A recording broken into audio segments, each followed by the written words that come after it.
آغا صاحب میرا نام نسیم عباس ہے اور میں بیسیکلی ادھر سعودی عرب میں جاب کر رہا ہوں تو آغا صاحب مجھے یہ پوچھنا تھا کہ یہاں پہ جتنا چکن وغیرہ آتا ہے یا بیف یا مٹن جو بھی ہے وہ سارا فروزن کا آتا ہے اور مشین سے ذبح ہوتا ہے فیکٹری میں، کیونکہ ہاتھ سے ذبح ہوتا ہوا میں نے یہاں پوچھا بھی ہے اور دیکھا بھی ہے کہ یہاں کہیں پہ نظر نہیں آیا جیسے ہمارے پاکستان میں ہوتا ہے. تو کیا آقا سستانی کے نزدیک یہ مشین سے ذبح کیا ہوا کھانا جائز ہے یا نہیں؟ اب ہمیں نہیں پتہ اس پہ تکبیر پڑھی یا نہیں پڑھی، قبلہ رخ ہے جانور یا نہیں ہے، برائے مہربانی اس پہ تھوڑی رہنمائی کر دیں. کھانے پینے کے معاملات میں جہاں اگر شک ہو رہا ہو کہ یہ حلال ہے یا حرام، کوئی چیز بہت ہی روشن حلال ہے، بات ذبیحے کی ہو رہی ہے کہ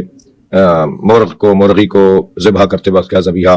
یا کسی حلال گوشت جانور کو، حرام گوشت جانور کا تو ذبیحہ اس کے ذبح کرنے سے وہ حلال نہیں ہو جائے گا. حلال گوشت جانور کا جو ذبیحہ ہے یعنی اس کے ذبح جو ہے وہ ذبح شرعی ہونا چاہیے. ذبح شرعی کے جو شرائط ہیں ان میں مثلا مسلمان اسے ذبح کر رہا ہو، قبلہ رخ ہو اور لوہے کی چھری سے اسے ذبح کیا جا رہا ہو اور بسم اللہ کہہ کے، اللہ اکبر کہہ کے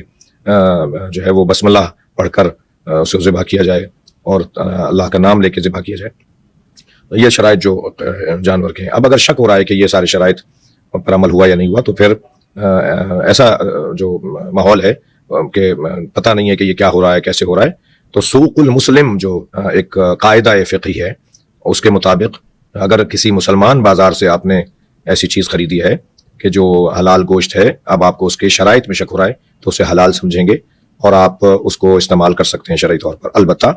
الاحتیاط و سبیل النجات، احتیاط جو ہے وہ نجات کا رستہ اور ذریعہ ہے. کوئی قیامت نہیں آ رہی کہ ہم گوشت ہی کھائیں جس میں شبہ ہے کہ یہاں کیا ہوتا ہے اور کیسے ہوتا ہے. بہتر یہ ہے کہ ایسے ممالک میں رہنے والے عزیز ان غذاؤں کو استعمال کریں کہ جو غذائیں یقینی طور پر قدرتی ہیں اور ان کی اپنی آنکھوں کے سامنے ان کے شرعی تقاضوں کو پورا کیا گیا ہے. اور ورنہ